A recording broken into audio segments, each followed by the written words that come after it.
Evangelio según Mateo capítulo 5,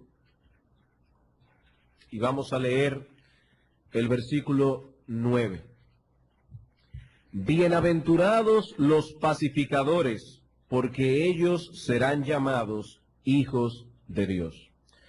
Antes de considerar el significado de estas palabras, quisiera anotar el lugar que ocupa esta bienaventuranza en el pasaje completo. No debemos olvidar que hay aquí una secuencia de pensamiento en el cual cada idea nos va llevando a la otra. Es como una cadena donde cada eslabón sigue al otro naturalmente. Todo comienza con la pobreza en espíritu, luego continúa con los que lloran, los mansos, y así sucesivamente hasta llegar al punto en que nos encontramos en este momento. Pero mi interés primordial en esta introducción es que situemos estas palabras en su contexto más cercano. Hace unas semanas estuvimos considerando la pureza de corazón como una de las características esenciales de los ciudadanos del reino de Cristo. Y ahora encontramos que nuestro Señor ha añadido un elemento más a su descripción. Nos dice ahora que los ciudadanos de su reino se distinguen también por ser pacificadores. Y como veremos de inmediato, esta secuencia tiene una razón de ser. Para ser un hacedor de paz, se necesita tener un corazón limpio. Todos los conflictos internos y externos del hombre surgen de la impureza del corazón. En Santiago 4, versículo 1, el apóstol se pregunta: ¿de dónde vienen las guerras y los pleitos entre vosotros? ¿Cuál es la fuente de todos esos conflictos que vemos a diario en la prensa? ¿O de todos esos conflictos que surgen entre los miembros de una familia, o entre los socios de una empresa, o aún entre dos niños pequeños? Si pudiésemos congregar a todas esas personas aquí en esta mañana y les hiciéramos la misma pregunta que Santiago hace aquí, probablemente pocos o ninguno responderá lo que Santiago respondió. Unos dirán que el problema está en la falta de comprensión de los demás. Otros dirán que el problema está más bien en la forma en que los otros hacen las cosas, en la manera en que los otros están manejando la situación. De modo que a la larga llegaremos a la misma conclusión que llegó el filósofo existencialista Jean-Paul Sartre: el infierno son los demás. El infierno son los demás. Pero Santiago responde a su pregunta con otra pregunta. ¿No es de vuestras pasiones las cuales combaten en vuestros miembros? ¿No es de allí que surgen los pleitos y las guerras? Codiciáis, sigue diciendo Santiago, y no tenéis. Matáis y ardéis de envidia y no podéis alcanzar. Combatís y lucháis, pero no tenéis lo que deseáis, porque no pedís. Es la codicia sumada a un sentido de impotencia lo que ocasiona las guerras y los pleitos, sean estos internacionales o simplemente familiares. Tenemos pasiones que combaten en nuestros miembros, y si tenemos tanta guerra interior, no es extraño que terminemos guerreando con todos los que nos rodean. Si no podemos tener paz dentro de nosotros mismos, ¿cómo podemos vivir en paz con los demás? Si nuestros deseos son tan impetuosos y no tenemos dominio sobre ellos, no es extraño entonces que tengamos tantos conflictos internos. Pero pastor, ¿y los cristianos no tienen esos conflictos? También los tienen. Los cristianos también desean cosas, pero ellos saben que el obtenerlas depende de la voluntad de Dios. El cristiano hace todo lo que está a su alcance en su responsabilidad, pero tienen la convicción de que la respuesta final vendrá del trono de la gracia. Por eso sus deseos se convierten a menudo en oraciones. Pero los hombres de los que nos habla Santiago en su carta codician y luchan por obtener lo que quieren como si dependiera de ellos mismos. Sus deseos no se convierten en oración, sino más bien en una fuente de enojo y de envidia. Y son precisamente esas pasiones el combustible que enciende el fuego de los pleitos, las guerras y las luchas. ¿Qué nos enseña todo esto? Que no se puede ser un pacificador si el corazón de donde salen esas pasiones no ha sido purificado. De ahí el lugar que ocupa nuestra bienaventuranza en el contexto inmediato del pasaje. Primero viene la limpieza de corazón y luego la disposición de ser un hacedor de paz. Una cosa sigue a la otra, no puede ser de otro modo. Hay muchos grupos e individuos abogando hoy por la paz. Y podría decir que hasta cierto punto está de moda hablar de eso. Se ve bien abogar por la paz, pero no están enfocando las cosas desde una perspectiva correcta. Algunos dicen todo lo que se necesita es que haya más amor entre los seres humanos, más comprensión, menos egoísmo, un trato más equitativo. Pero yo me pregunto, ¿cómo puede el hombre actuar con equidad o ser comprensivo si su corazón está lleno de impurezas? Estamos pidiéndole peras al olmo. Si no purificamos el corazón, no podremos vivir en paz.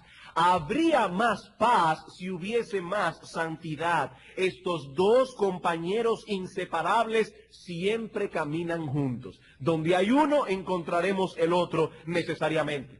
El autor de Hebreos resume todo esto en su 12º capítulo, versículo 14, cuando dice, seguid la paz con todos y la santidad, sin la cual nadie verá al Señor. Y esto concuerda con las palabras de Cristo en las bienaventuranzas. Solo los puros de corazón verán a Dios. Porque nadie puede participar de ese privilegio sin santidad. Pero esa santidad no camina sola. ¿Qué dice el autor de Hebreos? Seguid la paz con todos y la santidad, sin la cual nadie verá al Señor. La pureza de corazón y el espíritu apacible caminan juntos. En Santiago capítulo 3, versículo 17 se nos dice que la sabiduría que es de lo alto es primeramente pura, después pacífica. Primeramente pura, después pacífica. Así que la conexión de las bienaventuranzas es perfecta. Perfecta. Si luchamos por la paz, pero no trabajamos al mismo tiempo con el corazón del hombre, estamos atacando la fiebre, pero al mismo tiempo estamos dejando la infección intacta. Intacta. Todas esas guerras surgen de la corrupción que hay en el hombre. Si la corrupción es removida, los problemas terminarán. Si la corrupción no es removida, los problemas continuarán.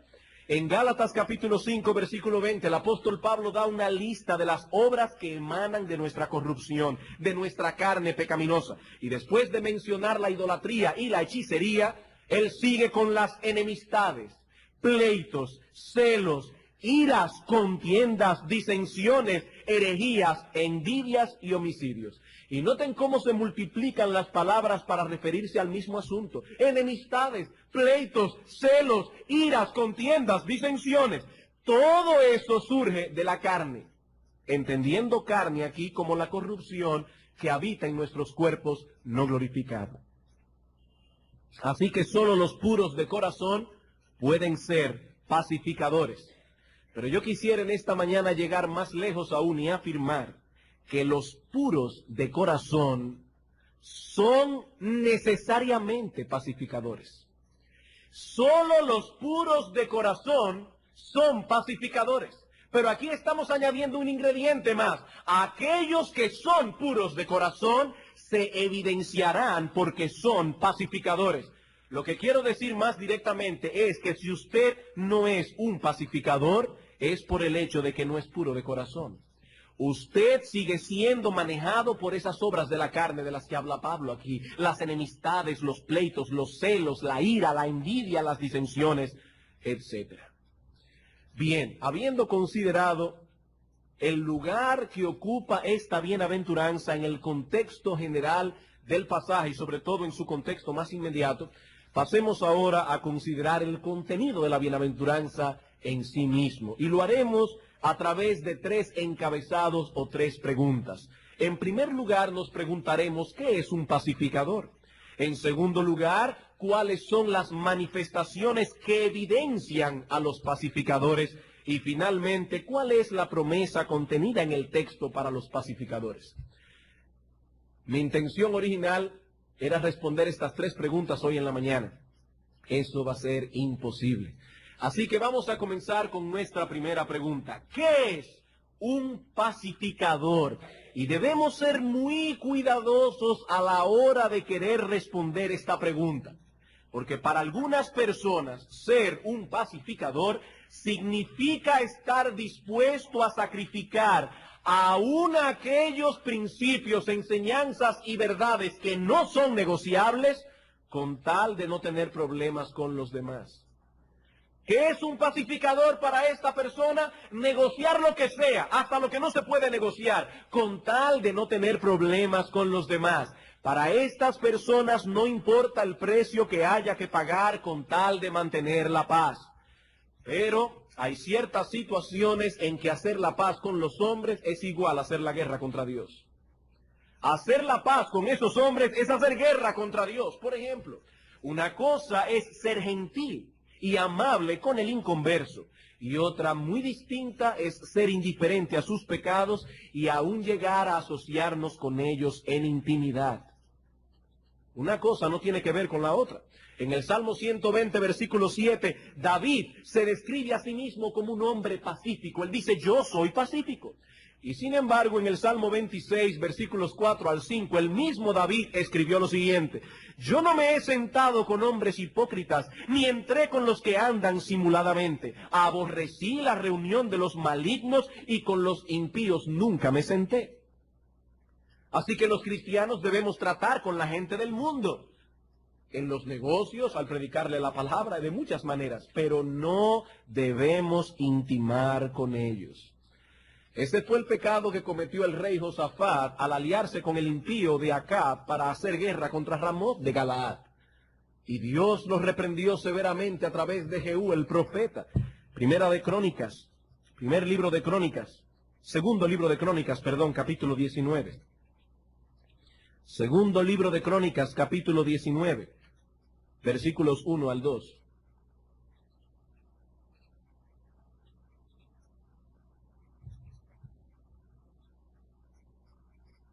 Luego que el rey Josafat volvió de haber tenido su alianza y su intimidad con el rey Acab, dice la Escritura, versículo 2, que le salió al encuentro el vidente Jehú, hijo de Anani, y dijo al rey Josafat, ¿al impío das ayuda y amas a los que aborrecen a Jehová?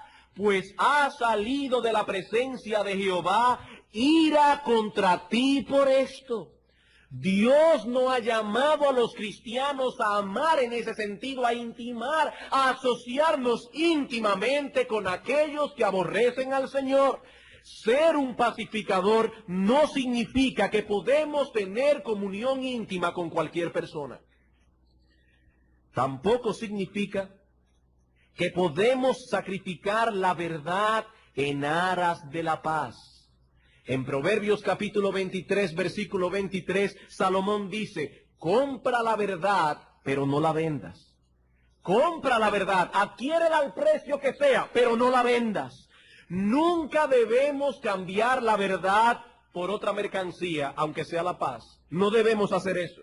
Martín Lutero dijo en una ocasión, es mejor que los cielos se desplomen antes de que una migaja de verdad perezca. Ese es el problema del movimiento ecuménico, en que ha querido establecer la paz, pero a costa de la verdad. Están dispuestos a sacrificar lo que sea, incluyendo verdades inamovibles de la palabra de Dios, con tal de mantener una supuesta unidad en las iglesias. Pero eso no es porque son pacificadores, lo hacen porque no tienen convicciones. No tienen convicciones. Como dice el profeta Amós, no pueden andar dos juntos a menos que estén de acuerdo. La única forma de establecer una unidad que sea genuina y perdurable es promoviendo la verdad. ¿Por qué? Porque la luz y las tinieblas no pueden tener comunión, dice el apóstol Pablo en 2 Corintios 6, 14 en adelante. Tampoco somos pacificadores cuando sabemos que alguien ha hecho algo digno de reprensión, pero no hacemos nada al respecto, movidos supuestamente por un deseo de mantener la paz. Es nuestro deber amonestar al transgresor, y no podemos sacrificar nuestros deberes para mantener la paz. No podemos sacrificar nuestros deberes para evitar problemas. Es menester obedecer a Dios antes que a los hombres. ¿Qué hizo Daniel cuando se le ofreció la comida del rey? Daniel dijo, yo lo siento, yo no puedo contaminarme. Y cuando se tiró un edicto de que no se podía orar a ninguna deidad, a ningún rey, que no fuera al rey Darío y a los dioses que él adoraba, Daniel, como era su costumbre, abrió las ventanas de su casa y oró a Jehová el Señor. Él no podía sacrificar sus deberes en aras de la paz. ¿Y qué podemos decir de nuestro propio Señor Jesucristo? Él, que es el príncipe de paz, en una ocasión tomó un azote de cuerdas para sacar a los mercaderes del templo. Para nuestro bendito Señor, la gloria de Dios estaba por encima de cualquier otra cosa. ¿Cuál es entonces el significado de esta expresión? Bueno, ser un pacificador es lo mismo que ser un hacedor de paz. Y la palabra paz es usada en la Escritura de dos maneras distintas, aunque relacionada íntimamente la una con la otra. En primer lugar, se usa la palabra paz en la Biblia para describir una condición interna del individuo. Se usa la palabra paz para describir una condición interna del individuo. Alguien ha descrito esa condición interna como un estado tranquilo del alma que está segura de su salvación por medio de Cristo, y que por lo tanto no teme nada que pueda venir de parte de Dios, y que al mismo tiempo está contenta con su porción terrenal. Cuando usted dice como cristiano, estoy en paz, ¿qué está queriendo decir? Este hombre ha descrito esa paz, y repito, como un estado tranquilo del alma que está segura de su salvación por medio de Cristo, y que por lo tanto no teme nada que pueda venir de parte de Dios, y que al mismo tiempo está contenta con su porción terrenal. Es a esa paz que se refirió nuestro Señor Jesucristo en Juan 14, 27. Mi paz, la paz os dejo, mi paz os doy. ¿Qué paz es esta? Esa tranquilidad del alma que hemos descrito ya. Lo opuesto a un corazón ansioso, lo opuesto a un corazón temeroso. Es la paz de aquel que puede cantar con convicción las letras de ese famoso himno escrito por Spafford en medio de una amarga prueba. Cuando su esposa le avisó que sus 4 hijas habían perecido en el medio del Atlántico, y ese mismo día recibió una carta de Londres en que le decía que el banco en el que tenía todo su dinero había quebrado por completo. Y en un solo día este hombre se quedó sin hijas y se quedó sin dinero. De ser un hombre rico, llegó a ser un hombre de extrema pobreza. Y ese mismo día, este hombre de Dios del siglo pasado escribió: de paz inundada mi senda ya esté, o cúbrala un mar de aflicción, cualquiera que fuera mi suerte diré, estoy bien con mi Dios. Esa es la paz que Cristo nos dejó. Pero en segundo lugar, la palabra paz se usa en la Biblia para describir una condición de armonía y unidad entre dos personas o grupos de personas. Una condición de armonía y unidad entre dos personas o grupos de personas. Por ejemplo, cuando decimos que dos naciones están en paz o han hecho la paz, obviamente no nos estamos refiriendo a la tranquilidad que hay en el corazón de sus ciudadanos. Eso no es lo que queremos decir. Estamos hablando más bien de una condición existente entre ambos países. Esa paz señala la ausencia de fricciones, de animadversión, pleitos, guerras, envidias, etcétera. Es en ese sentido que el Señor Jesucristo usó la palabra paz en Mateo capítulo 10, versículos 34 al 35. Mateo capítulo 10, versículos 34 al 35.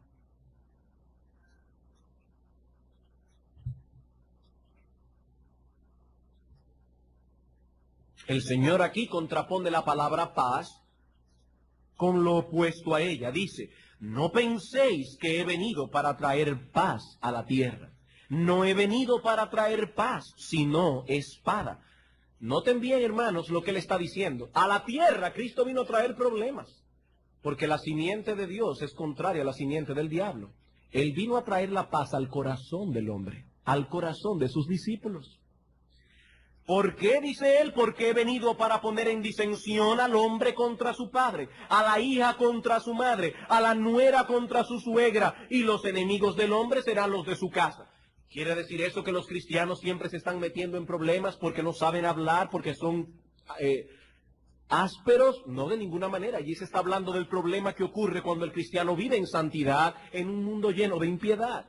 Pero noten cómo el Señor contrapone la paz a estar en contra de alguien. Un pacificador, entonces, es aquel que se encuentra involucrado activamente en remover aquellos factores que producen enemistad o animosidad entre dos personas o grupos de personas que no están en paz. ¿Qué es un pacificador? Es alguien que está activamente involucrado en remover aquellos factores que producen la enemistad. Antes que echarle más leña al fuego que ya se ha encendido, el pacificador procura remover todo lo que pueda seguir proveyendo combustible para las brasas que están ardiendo. Eso es un pacificador. Y el mejor ejemplo que podemos encontrar en las Escrituras o fuera de ellas, lo tenemos en la naturaleza y actividad de nuestro Dios. En Hebreos capítulo 13, versículo 20 se nos dice que Él es el Dios de paz. En Isaías capítulo 9, versículo 6 se nos dice que una de las características que tendría nuestro Señor Jesucristo es que Él sería príncipe de paz. Dios nos vio sumidos en enemistad contra Él. ¿Y qué hizo Dios? Nos reconcilió. Colosenses capítulo 1. Colosenses capítulo 1.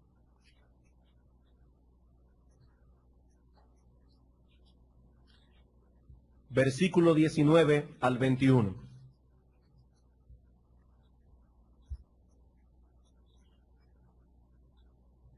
Dice aquí, por cuanto agradó al Padre que en Cristo habitase toda plenitud, y por medio de él reconciliar consigo todas las cosas, así las que están en la tierra como las que están en los cielos, haciendo la paz mediante la sangre de su cruz. Y a vosotros también, que erais en otro tiempo extraños y enemigos en vuestra mente, haciendo malas obras, ahora os ha reconciliado.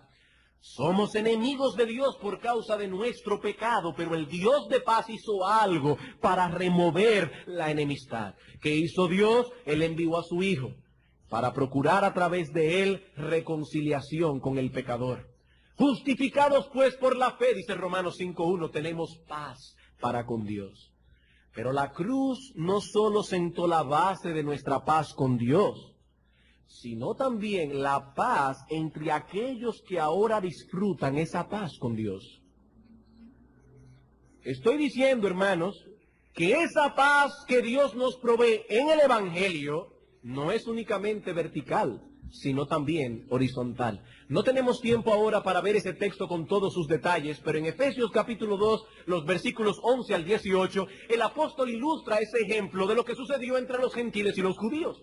Los gentiles y los judíos se odiaban entre sí. Había una animadversión tan grande que los judíos consideraban perros a los gentiles. Y cuando un gentil pasaba por su lado, el judío escupía en el piso en señal de repudio. Pero ¿qué hizo nuestro Señor Jesucristo? Él eliminó esa pared que nos separaba, esa pared intermedia, y ha puesto dentro de su iglesia a judíos y gentiles limpiados por la sangre de Cristo para que ahora se amen los unos a los otros. Él hizo la paz. Por eso es que el Evangelio se le llama en las Escrituras el Evangelio de la paz. Cuán hermosos son los pies de aquellos que van predicando la paz. En Efesios 6:15 dice Pablo, pónganse en los pies el calzado del Evangelio de la paz. El Evangelio promueve la paz, no solamente con Dios, sino también entre unos y otros. Si el Dios de paz mora en mí, debo ser un pacificador. ¿Por qué? Porque Él es el Dios de paz y Él no cambia su carácter cuando viene a morar en nosotros. Él no cambia su carácter. Antes no sabíamos nada de esa disposición, pero ahora todo ha cambiado. ¿Cómo éramos antes? Vayamos a Tito capítulo 3, versículo 3. Qué descripción más vívida da el apóstol Pablo. Porque nosotros también éramos en otro tiempo, como Pablo, éramos insensatos, rebeldes, extraviados, esclavos de concupiscencias y deleites diversos, viviendo en malicia y envidia, aborrecibles y aborreciéndonos unos a otros. Esa era nuestra condición antes de que la bendita gracia del Señor nos alcanzara. Hermanos, nosotros vivimos en un mundo de lobos. En un mundo de lobos. Todos luchan para lograr obtener lo que desean, no importa cómo. ¿Y cuál es la raíz de ese mal? El egoísmo y el egocentrismo natural del hombre. Todos aspiramos convertirnos en el sol del universo y queremos que los demás giren en torno a ustedes y a nosotros. ¿Se imaginan ustedes qué pasaría si los planetas de nuestra galaxia actuaran así? Imagínese, por ejemplo, a Plutón, ese planetica más pequeñito que hay por allá arriba. Imagínese a Plutón que de repente se rebele contra la órbita que Dios le impuso y diga, ¿por qué tenemos nosotros que girar en torno al Sol? De ahora en adelante quiero que Júpiter, Saturno y todos los demás cambien de órbita y comiencen a girar alrededor mío. Pero entonces sale la Tierra y dice, eso es inadmisible, soy el único cuerpo celeste en el que hay vida humana, por tanto me niego a girar en torno al Sol, en torno a Plutón o cualquier otro planeta. De ahora en adelante yo seré el centro de la galaxia. ¿Qué sucedería si los planetas pudiesen revelarse de ese modo? Bueno, que el universo caería en un estado caótico. Eso es precisamente lo que ha ocurrido en el universo de los seres humanos. Exactamente lo mismo. Dios nos creó para que nuestras vidas giraran en torno a Él, no en torno a nosotros mismos, no en torno a los demás, como dicen los humanistas. Él y solo Él debía ser el sol de nuestro universo. Pero ese hombre creado a la imagen de Dios no quiso seguir en esa posición. Se rebeló contra Dios y contra todo, y por eso no podemos vivir en paz. Pero una vez somos reconciliados con Dios y Él pasa a ser el centro de nuestra existencia, no solo experimentamos paz y quietud interna, sino que también comenzamos a procurar activamente la paz con los demás. ¿Qué dice Pablo en Tito 3:3, el texto que leímos? Pablo dice, eso éramos. Éramos. Pero ahora todo ha cambiado. Cuando la gracia de Dios viene a nosotros, nuestros corazones son purificados por medio de la sangre de Cristo. Y esa disposición hostil, agresiva que teníamos por naturaleza es cambiada por un espíritu pacificador. Un pacificador, entonces, es aquel que se esfuerza por mantener la paz donde ésta está presente y procura establecerla donde está ausente. Él la mantiene donde hay, trata de crearla donde no hay. Pastor, pero ¿cómo puedo yo saber con pruebas más tangibles, más específicas, si soy o no soy un pacificador? Esa pregunta nos lleva a nuestro segundo encabezado. ¿Cuáles son las manifestaciones que evidencian a los pacificadores? ¿Cuáles son las manifestaciones tangibles, palpables, para que usted pueda examinarse a sí mismo? ¿Soy o no soy un pacificador? ¿Estoy yo en el reino de Cristo o no estoy? Cristo dice, bienaventurados los pacificadores, ellos pertenecen al reino, los demás están excluidos. ¿Soy o no soy un pacificador? ¿El Dios de paz mora en mí o no mora? ¿Cómo puedo yo saberlo? Bueno, en primer lugar, los pacificadores se evidencian a través de una quietud interna producida por el hecho de saber que han sido reconciliados con Dios. Los pacificadores se evidencian a través de una quietud interna producida por el hecho de saber que han sido reconciliados con Dios. Aquel que es pacificador posee un espíritu quieto y reposado, y escuchen esto, que le permite mantener una actitud calmada en medio de los problemas que se puedan presentar.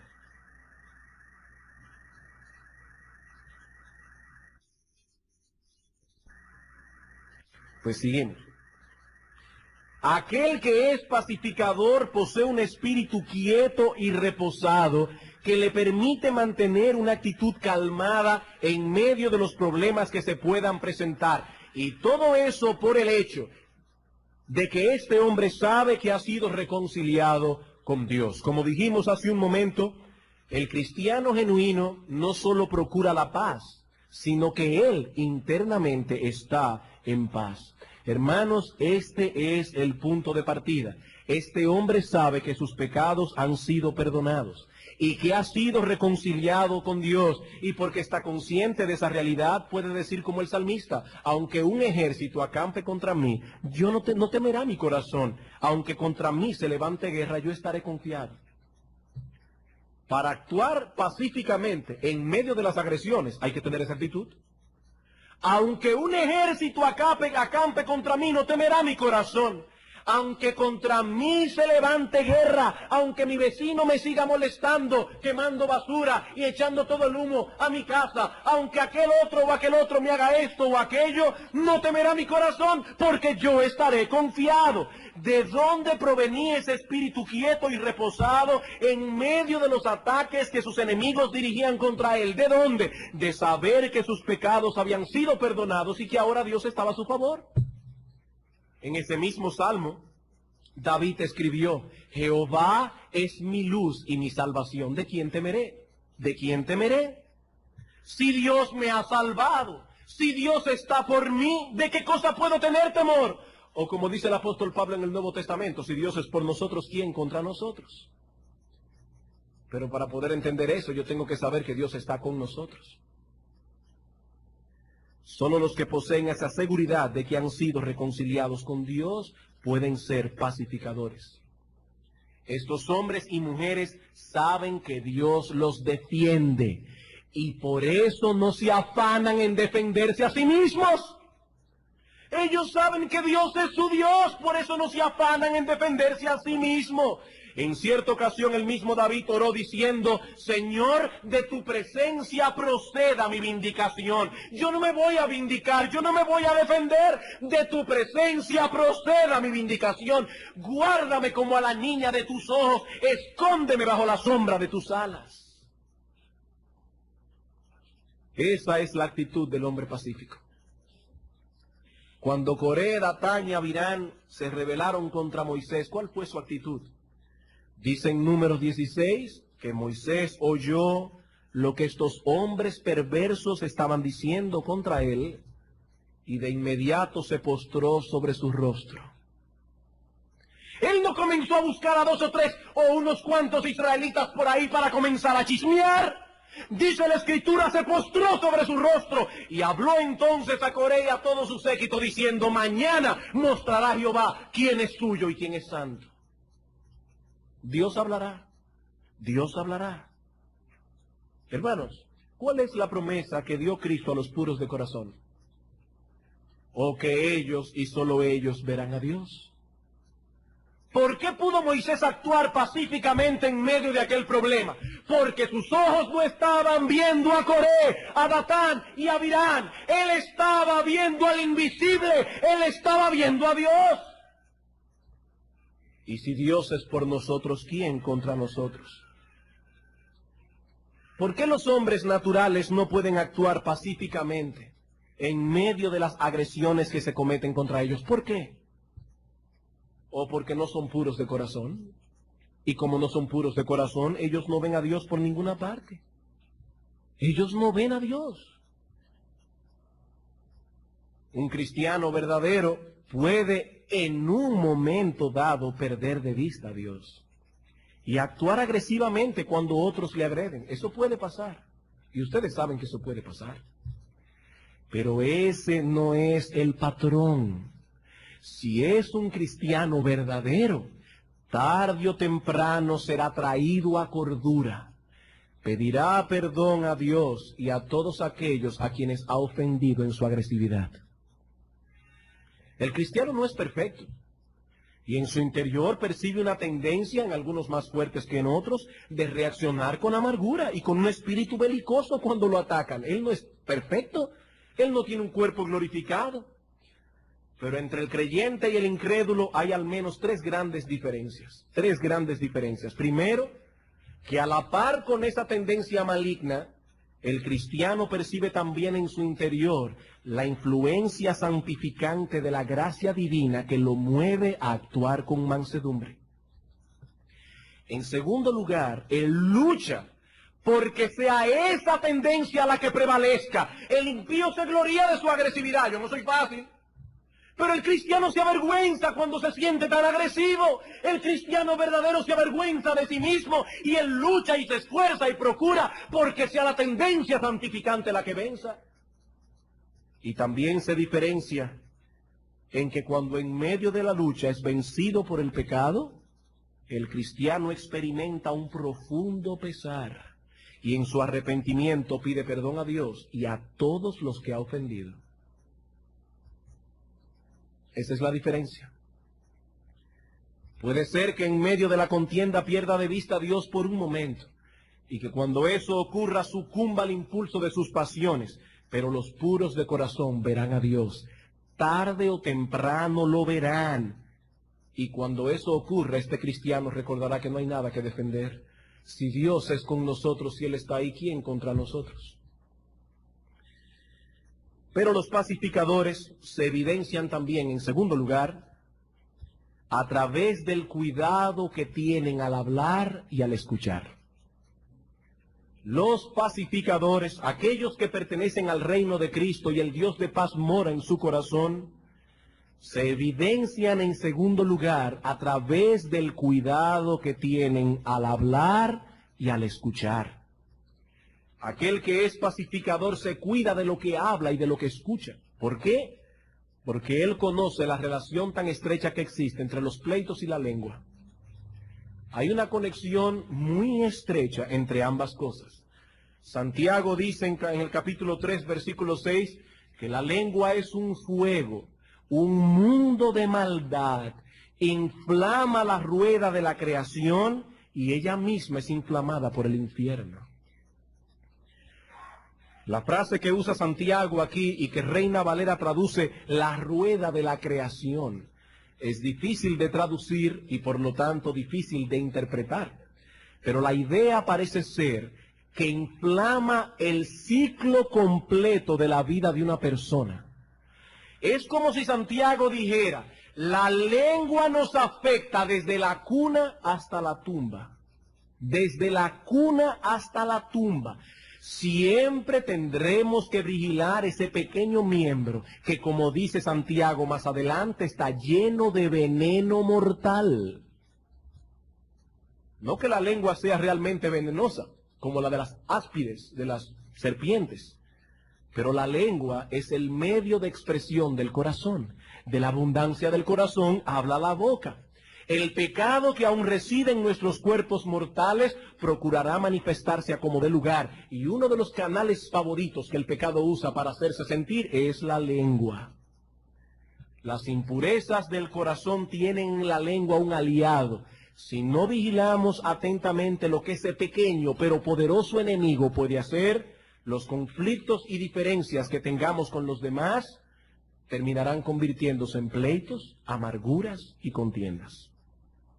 Pregunta: ¿y cómo usa la lengua un hombre pacificador? ¿En qué sentido tienen estos hombres cuidado?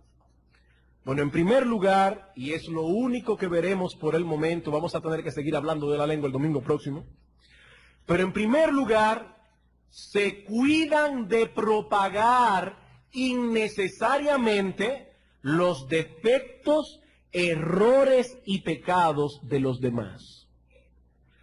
¿Cómo se cuida un pacificador en cuanto a su lengua?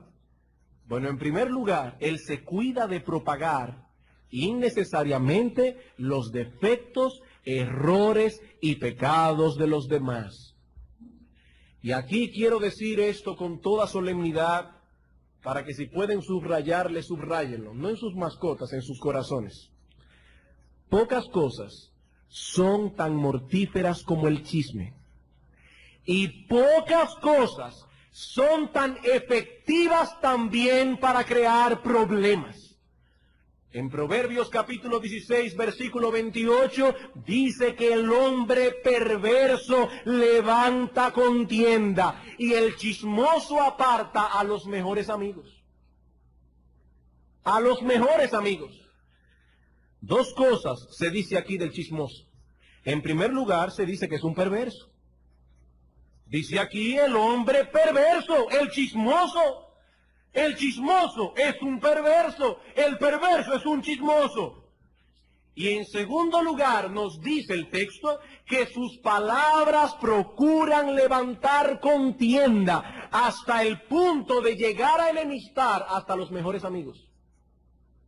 Hasta los mejores amigos. Es tan efectivo el chisme que puede llegar a crear problemas entre personas que tienen una relación íntima, una relación cercana.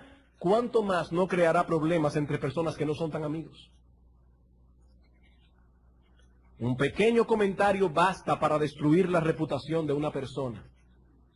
Y más aún para sembrar la semilla de la animadversión unos contra otros. ¿Tú no has notado como que fulano? Ajá. Oye, pero yo no lo había visto. Ah, pero está como ciego. ¿Tú no ves? ¿Está claro? Y el otro que estaba en la luna, nunca había visto nada, ahora está viendo más de lo que hay. Por el comentario que el chismoso y el perverso le ha hecho. El chisme es un combustible de alto poder. Sin leña se apaga el fuego, dice Salomón más adelante. Y donde no hay chismoso, cesa la contienda. El carbón para las brasas y la leña para el fuego. Y el hombre rencilloso para encender contienda. El chisme es una perversión. Es un comentario homicida que procura el exterminio de la buena reputación del otro. Con la agravante de que el chisme tiene una peculiaridad que lo hace letal y terrible. ¿Saben cuál es? Que los chismosos no reconocen que lo son. Yo tengo 11 años como pastor. Voy a cumplir 11 años ahora el próximo mes de noviembre en el ministerio pastoral. Y yo no recuerdo una sola persona en todo mi ministerio que haya venido a mí diciendo: pastor, necesito ayuda, yo soy un chismoso. En 11 años. Quizás ha habido alguien, pero yo no lo recuerdo. Yo no lo recuerdo. El chisme es un mago disfrazándose de otras cosas. Un mago. El chisme se disfraza a veces de justa indignación. Es que estoy indignado. Oye, ¿quién te ha dicho a ti que la indignación te da permiso para ser un chismoso? Otras veces se disfraza de desahogo. Pero ninguno de esos disfraces logrará que sea pasado por alto en el tribunal divino. Ninguno de esos disfraces. Podrás engañar a los que te escuchan y a tu propia conciencia, pero no engañarás a Dios. Pastor, pero entonces, ¿qué es lo que es un chisme? Bueno, un chisme es un comentario negativo de otra persona dicho a quien no se debe decir. Eso es un chisme. que usted dé un comentario negativo de otra persona a quien usted no debió habérselo dicho. Noten esa última parte, a quien no se le debe decir, porque la Biblia no prohíbe emitir comentarios negativos de otros en todas las situaciones, no lo prohíbe. Para usted amonestar a alguien, tiene que ir a esa persona y emitir un comentario negativo de ella en su propia cara. La Biblia no prohíbe emitir comentarios negativos.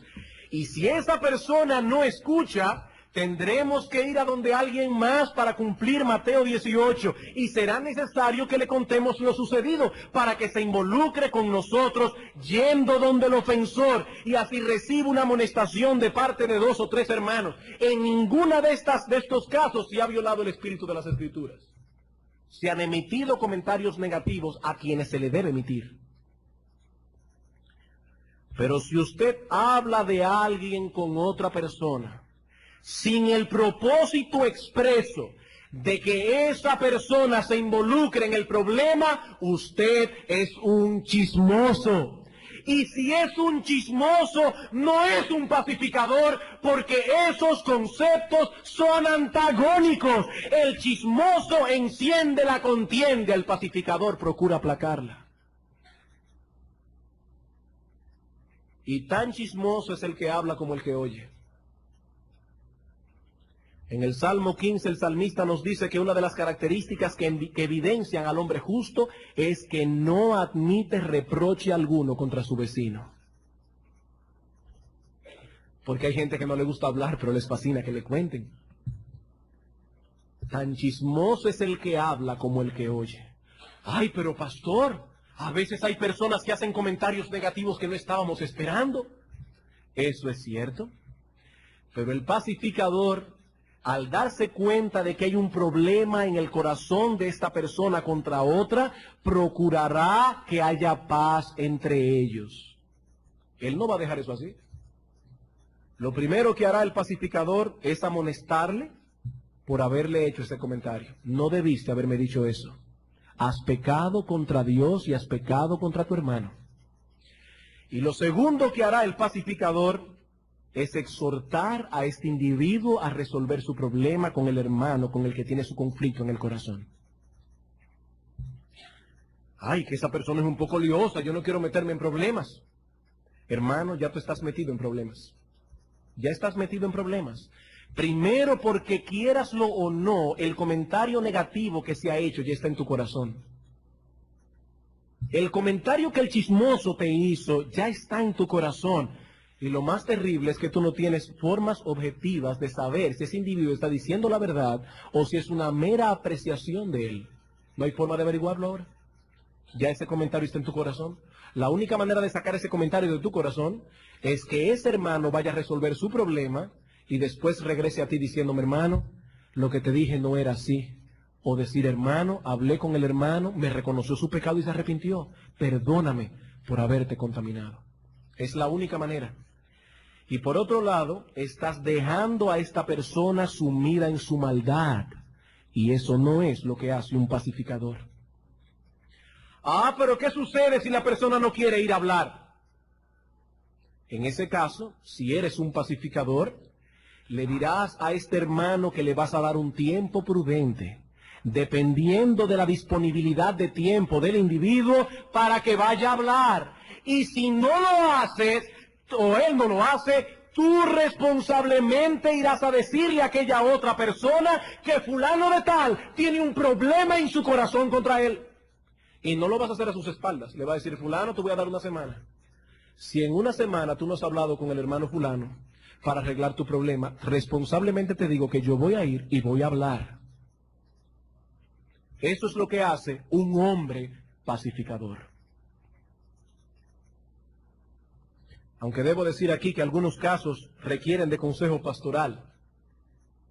El asunto es que no debemos dejar las cosas así. No debemos dejar las cosas así. El chisme es un pecado, tanto decirlo como escucharlo. Si estás enredado en esa práctica pecaminosa y has hablado de alguien sin necesidad, debes ir a Dios en arrepentimiento, y a la persona a quien le has hablado debes pedirle perdón por haber contaminado su mente, por haber contaminado su corazón con la basura y la maldad que había en tu boca. Debes pedirle perdón. Si no lo haces, ¿cómo podrás ir a Dios en oración esta noche? ¿Cómo podrás? ¿Cómo podrás tener una conciencia tranquila? ¿Cómo podrás predicar a los perdidos el evangelio de la paz si eres un sembrador de problemas? ¿Cómo puedes vivir con una conciencia tranquila? ¿Cómo puedes llamarte cristiano? ¿Cómo puedes orar esta noche cuando vayas delante del trono de Dios y tu conciencia te dice, eres un chismoso, has hablado lo que no debías hablar? Has criticado personas en la iglesia, has criticado cosas que ves mal, y en vez de ir a los pastores, has hablado con otras personas, has cometido perversión en el campamento de Jehová. ¿Cómo puedes vivir con una conciencia tranquila? ¿Cómo puedes llamarte cristiano? Y puedes disfrazar tu perversión como la quieras disfrazar. En el trono de Dios, eso fue tomado en cuenta.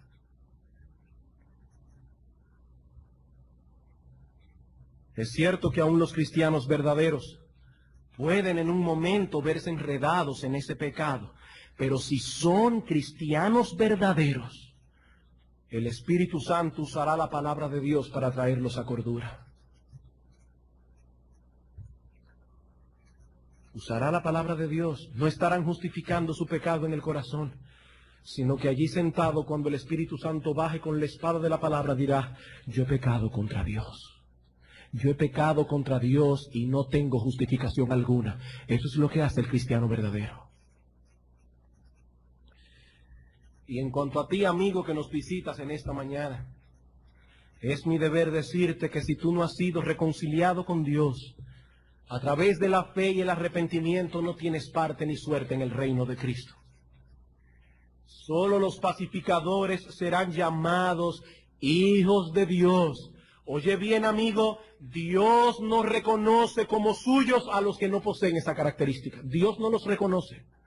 Dios no va al registro civil celestial y los inscribe como hijos suyos. Dios no le da su apellido. La Biblia dice, bienaventurados los pacificadores. Ellos serán llamados hijos de Dios. Solo ellos. Dios no pone su apellido en aquellos que son creadores de problemas.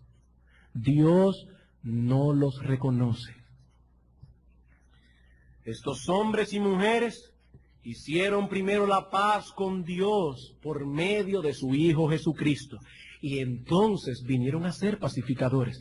Y yo te pregunto, amigo, en esta mañana, ¿has sido tú reconciliado con Dios? ¿Has ido alguna vez a Él pidiendo perdón por tus pecados, depositando tu confianza en la obra de redención que Cristo hizo en la cruz del Calvario?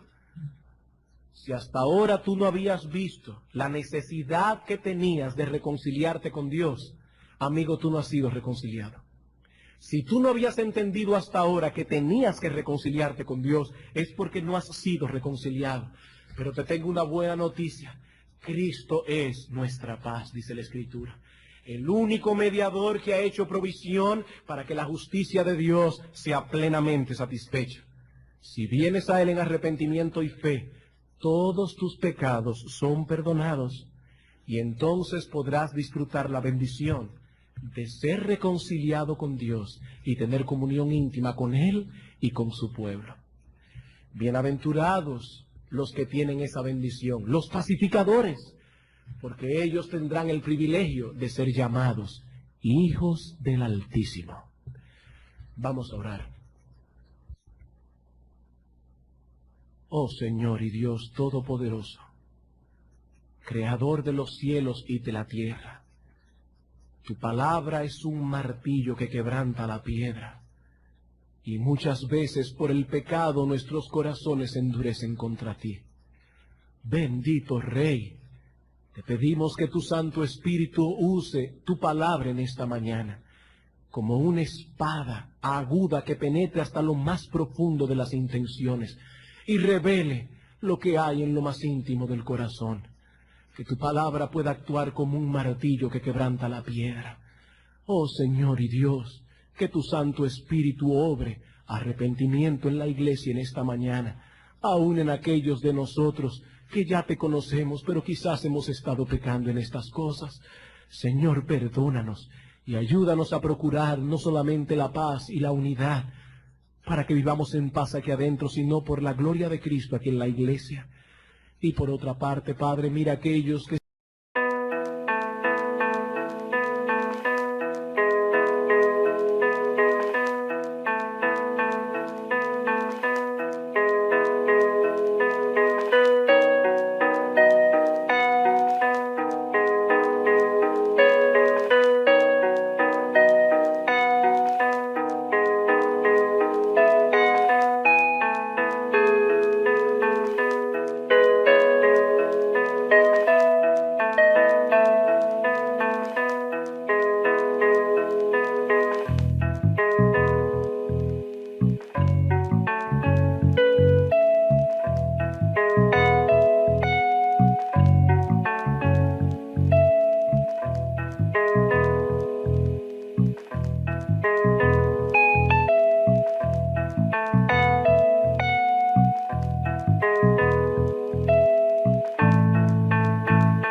không còn quay đầu.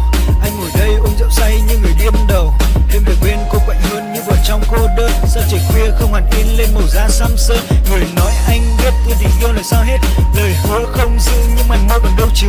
Là bước bên những con đường quen thuộc in dấu. Màu mắt xưa cũ không.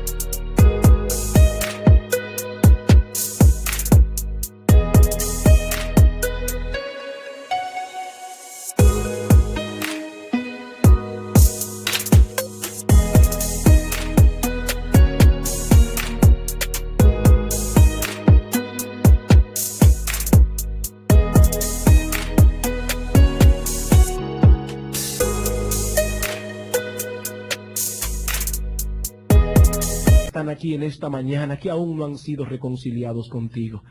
Oh Dios, hazles ver cuán lejos están de ti por los pecados que aún moran en sus corazones, que reinan en sus corazones. Te pedimos, oh Señor y Dios, que tú traigas a ellos en esta mañana arrepentimiento. Danos el gozo de ver almas venir a Cristo en este día. Todo esto lo ponemos delante de tu presencia, en el bendito nombre de nuestro precioso Señor y Salvador Jesucristo. Amén.